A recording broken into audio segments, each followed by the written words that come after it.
I'm Deirdre Fitzpatrick. And I'm Teo Terez. Those big trucks just overflowing with tomatoes. It is that time of year.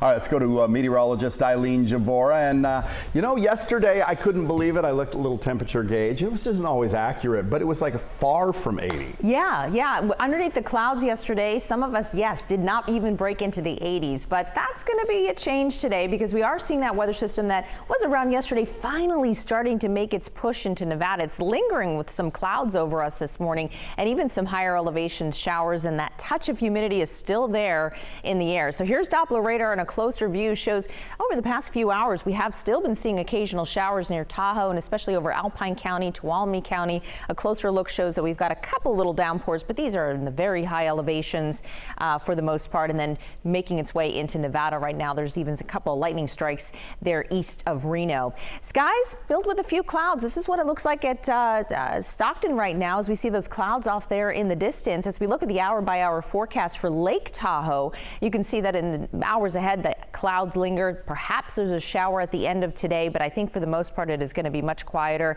And underneath those clouds at Stockton, we're at 64 degrees, 67 in Yuba City, 63 in Placerville. And looking ahead at the Valley Planner for today, you'll see that the morning clouds give way to more sunshine by midday and into the afternoon, and it will be noticeably warmer. Instead of staying in the 70s and low 80s like a lot of us did yesterday, we're going to make it to near 90 degrees. So that puts us near 80 at lunchtime, about 91 or so in Sacramento today, still 88 at 6 p.m.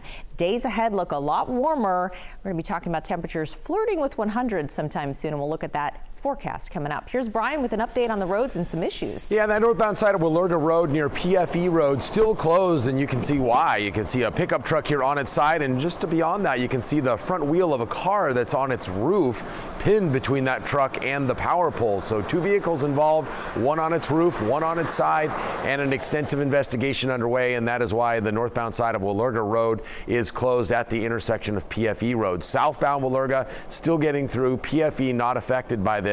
But again, a long investigation set up here on that northbound side of Willerga Road as investigators try to figure out why in the middle of the night when there isn't a whole lot of traffic out there, both of those cars ended up in such a violent crash against a power pole there with both of them off of their wheels, one on its roof, one on its side. So we're going to keep an eye on for you. Again, this is all happening right now. Willerga Road right here at PFE Road, and it's that northbound side that is shut down leading up to PFE Road, and our photographer Michael will keep an eye on that for us. Let us know when that changes.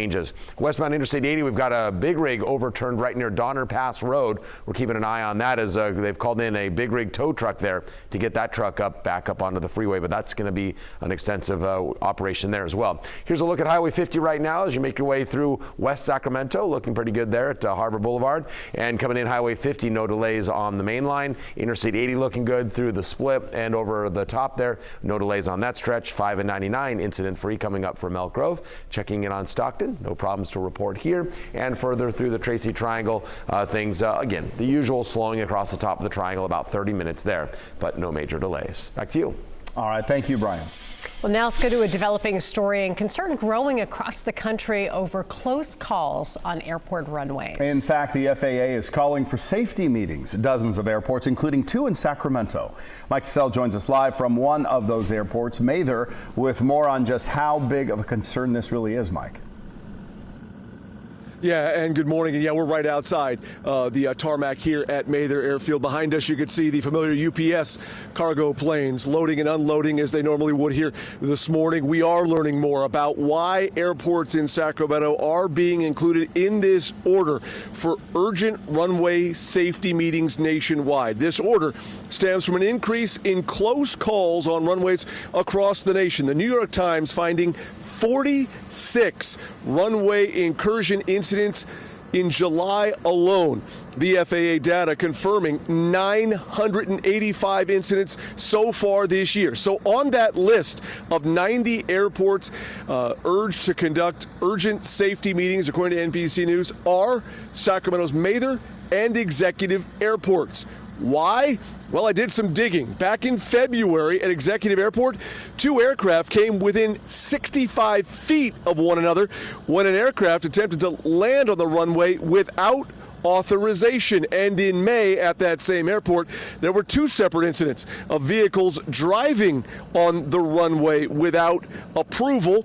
And it's not just here in Sacramento. I did a deeper dive. Stockton's airport last year, they had 2 incidents on the runway, including one where 2 planes came within 150 to 200 feet of one another when a pedestrian ended up on the runway. Now, here at Mather, the last time I found a formal incident filed with the FAA was actually back in 2019 when a plane landed on the wrong runway. So nothing I could find immediate here for this particular airport. But again, NBC News reporting that both Mather Field and Executive Airport are on this list for those urgent safety meetings.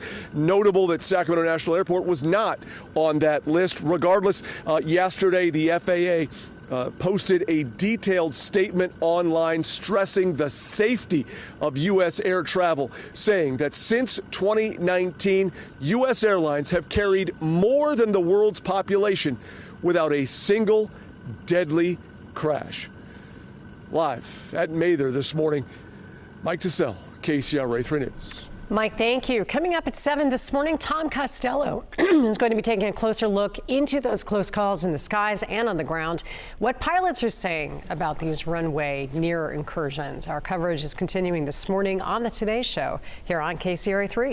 Well, this morning, video here of President Biden and First Lady stepping off Air Force One in Reno overnight. They had just returned from their trip to Maui to survey the wildfire damage in person. They will now continue back to their vacation at Lake Tahoe. Well, the Bidens will remain there until Saturday when they return to D.C. Now, back to that visit in Hawaii. And the president is promising a long-term response to help survivors and the Lahaina community rebuild. KCRA 3's Amy Liu is in Washington now with more on what that promise includes. Well, President Biden says federal funding will help Maui for as long as it takes. It's an effort that appears to have bipartisan support from Congress. And we'll do everything possible to help you recover, rebuild, and respect culture and traditions when the rebuilding takes place. Surrounded by destruction in the fire-ravaged town of Lahaina, President Biden pledged the federal government's help to rebuild. The president and First Lady getting a personal look at the damage toward blocks of burnt rubble, charred cars, and later by helicopter, a look at entire neighborhoods burnt to the ground. We will be respectful of the sacred grounds and the traditions that rebuild the way the people of Maui want to build, not the way others want to build. Overseeing long-term recovery, the president appointed a new FEMA official with a focus on rebuilding with culture and tradition in mind. Biden reiterating federal support, providing food, water, and shelter, and efforts to help survivors find permanent housing and what will be a years-long recovery. So the people of Hawaii, we're with you for as long as it takes, I promise you. And Senate Minority Leader Mitch McConnell says he will support more federal funding to FEMA to respond to Maui and other natural disasters. To date, the administration has distributed more than $8.5 million of aid to those impacted by the wildfires. In Washington, I'm Amy Liu, KCRA 3 News. While House Speaker McCarthy hasn't specifically commented on additional aid from Congress for Hawaii, he has supported similar supplemental funding requests in the past. Well, what is the state of Sacramento? This year, it's going to take 3 nights to actually answer that question. Rather than giving one speech, Mayor Steinberg is focusing on 3 important issues and during them into discussions this week, turning them. First up last night was expanding access to artists. Mayor Steinberg, other city leaders, and industry experts talked about the lack of opportunities for musicians to play in front of a crowd. That was a finding in the Sacramento Music Census that was conducted last year. In addition, it found the businesses were limited because live music is lumped in with bar and nightclub restrictions. So the mayor is proposing changes to city ordinances to try to help. Those include streamlining and speeding up the permitting of special events and entertainment licenses and reducing costs, especially for new artists. If we are going to be a city that has so many fun things going on, it will make your head spin, then the number of gigs for local artists need to go way up. There are so many artists in Sacramento that just don't have the spaces to play. So what that tells us is that we need more venues. We need more platforms for them to refine their craft. The second panel will happen tomorrow night and focus on the response to homelessness. The last panel takes place Friday and focuses on housing, transit, and improving road conditions within the city. Well, new this morning, it is harvest season for products that are so synonymous with the Sacramento region that it's part of one of our nicknames, Sacra Tomato. So it seems every day you see a tomato truck just rolling down I-5, and they're actually coming from Yolo County, and that's where KCRA3's Melanie Wingo is live in a tomato field in the Madison area with a look at how the harvest is going. Right smack dab in the middle of it, and I have the tomato juice on my shoes to prove it. Tomato harvesting is a near round-the-clock operation. The late crew just knocked off around 2 o'clock this morning. The early crew just got in, fired up the harvester, and they're already at it, all to provide tomatoes around the world. Picked at peak ripeness. What we're talking about here is processing tomatoes. And sent same day to be processed and packed. So these are varieties that are especially made to go to a cannery and be made into sauces, to salsas, to soups, paste, all these kind of products that you eat that coming out of a can or a jar or something like that. The fruits of labor from this year's tomato harvest across California's Central Valley. It's the most eaten vegetable on the planet. Soon to be enjoyed by people around the world. Everybody likes it because it's so versatile. All this action happening a bit later than usual thanks to late spring rains. We were thrilled by how much rain we got this year. Even though that rain delayed planting and farmers couldn't stagger seeding as much as they would have liked. We don't control the rain. We don't control the weather when it's going to hot. So you learn to roll with it. You have to. You have no choice. So it's taking some creativity, picking the amount of produce that's ready right now. But growers are getting it done. We're having a great harvest. We have good quality, good yields, and so I think up and down the state, farmers are pretty happy about their tomato crop right now.